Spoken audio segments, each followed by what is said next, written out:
Charlie Stocker with Hey Garden Guy. Charlie Stocker on Facebook, YouTube, and HeyGardenGuy.com on our website.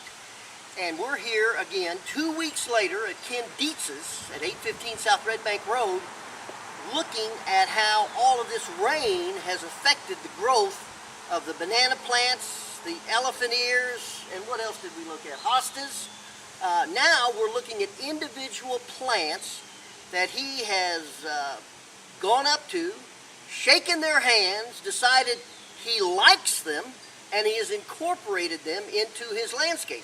And this has been a labor of love for Ken for the last 18 years. And folks, it's a menagerie of plants, and in landscaping, there is the concept that you use mass. You use 3 of something or 5 of something. If you're going to use hostas, use a grouping of basically the same type.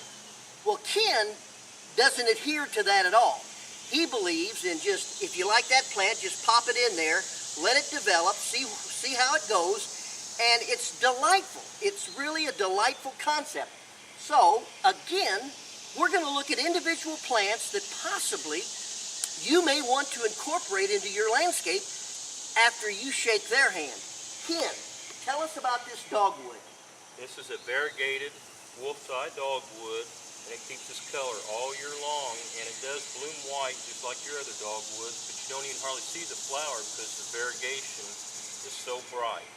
Now, does it get the red berries as well? No, it does not. It does not get the red berries, but it really does double duty. It has the white bloom, and the leaf is as much of attraction as is the white bloom. Right. And how tall will it get?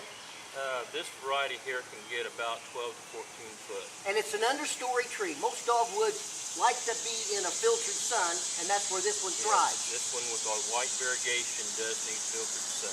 And again, the whole concept, the reason you have success here is because of the organic compost that you have built up from leaves, etc., over the years.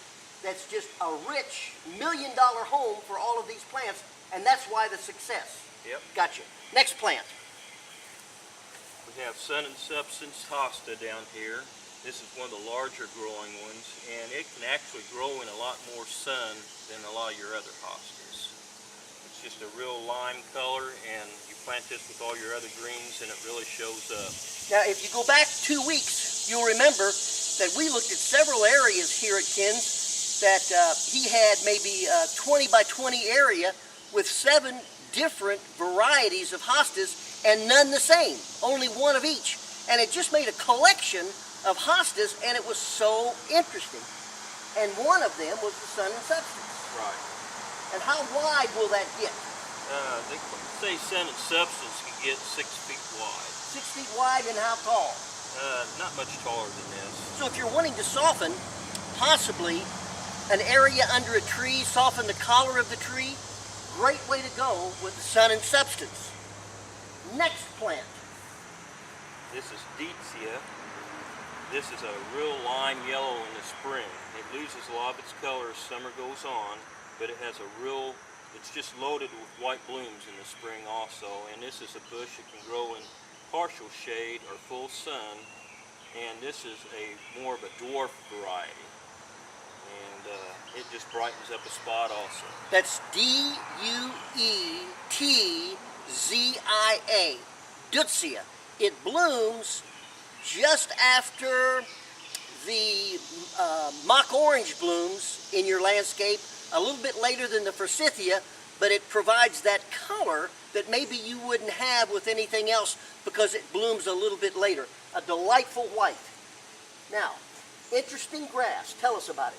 This is a dwarf variety of zebra grass, and you can see why it's called zebra grass. It has all the little yellow stripes in it, and they have these from a real small dwarf that we have over here on the other side of Charlie to this size to the full size zebra grass that'll get 8 to 10 foot tall. When do you trim this? I don't trim it until early spring, like in March, because you have the plumes on it Yes. for winter interest, and then just the dry foliage for all the winter interest. You cut it off in the spring and then let your new growth come up. That's the thing. With the wind, it creates movement in your grasses, and it creates a dynamic look, an almost alive look, and that's why we say, don't trim your grasses back unless they're just in your way. Don't trim them back until early spring. Trim them to the ground, and then right away they'll start putting on new fronds, and as a result, you're never lacking in the looks of that grass. Okay, let's come on down to this particular plant here that's got a little bit of a leaf miner on it. This is called button bush, and the butterflies just love these little blooms on there. People say they look almost alien. These will get about the size of a golf ball with all these little tentacles on it that have nectar on it that the butterflies like. So it's a butterfly attractant. Yep. And it's and the butterflies pollinate this. Right. Next, This is a variegated bush clover.